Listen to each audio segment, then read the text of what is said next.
More than 5 million Americans are living today with Alzheimer's disease. That's about the population of my state. Everybody in Maryland, from Baltimore to Rockville to Silver Spring to Bethesda to Chevy Chase to Middletown and Frederick County to Sykesville, all over Carroll County, from the eastern shore to western Maryland, millions of people. That's how many people across the land are suffering from Alzheimer's disease. And it's a number that's rapidly increasing. It could be as high as 16 million people by 2050, is what the experts at the NIH are telling us. Since 2000, deaths from Alzheimer's have increased a startling 89%. You've shown us what the graphs are, Mr. Garamendi.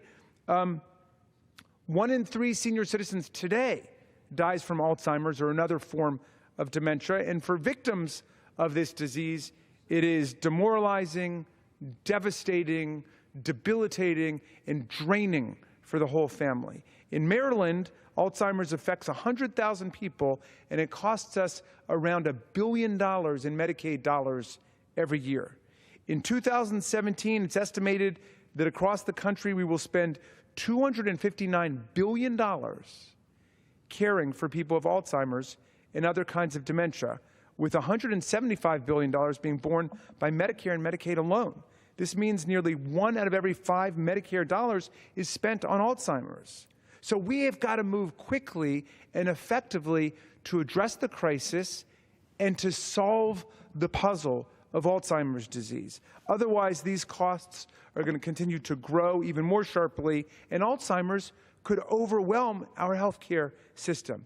We need a cure, which is why the good people at the Alzheimer's Association are asking Congress to support a $414 million increase in the research budget in NIH for Alzheimer's in FY 2018. But President has proposed a $5.8 billion cut to the NIH, which is a 19% reduction in the NIH budget. Why? Well, it's very hard to know. It's part of a proposal to slash $60 billion in science research, environmental protection, housing, the human needs budget, and to shift it into the Pentagon. Now, that's at a time, Mr. Garamendi, when a committee I serve on, Oversight and Government Reform, just had hearings where Democrats and Republicans alike were outraged to learn that $125 billion in waste and fraud and abuse and contractor overruns is happening right now in the Pentagon. We could save $125 billion just by taking seriously the problems in contracting and fraud and abuse that's taking place with the Beltway bandits. But instead of going after that corruption and waste, they want to take $60 billion out of the human needs budget and shift it over to the Pentagon.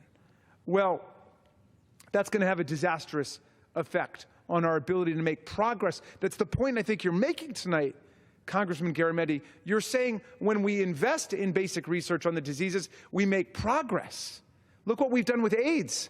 It's amazing. Look what's happening with cystic fibrosis. We're making real progress because we're investing in it, and we've got to not cut back on any of the research that's taking place. We've got to double down and invest. And we really need to do that with Alzheimer's.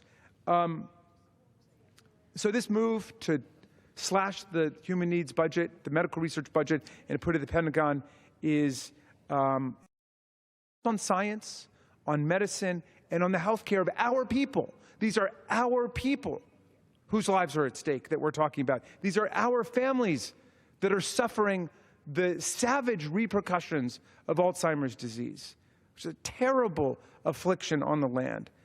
So I think that the idea of slashing $6 billion from research for serious diseases like Alzheimer's, like the doomed repeal and replace legislation that crashed and burned on Friday of last week, is totally counterproductive and destructive of the true needs and priorities of our people. We spend more money on the military than the next 5 or 6 countries combined. And the Pentagon is swimming in a deep pool of waste, fraud, and abuse and contractor overruns today. Let's focus on helping our own people right now, the way mature democracies do, not enriching beltway bandits and plutocrats and insiders the way that authoritarian governments do. The question of Alzheimer's is an urgent question for our time, just like the research into all of the other killer diseases that are afflicting our people.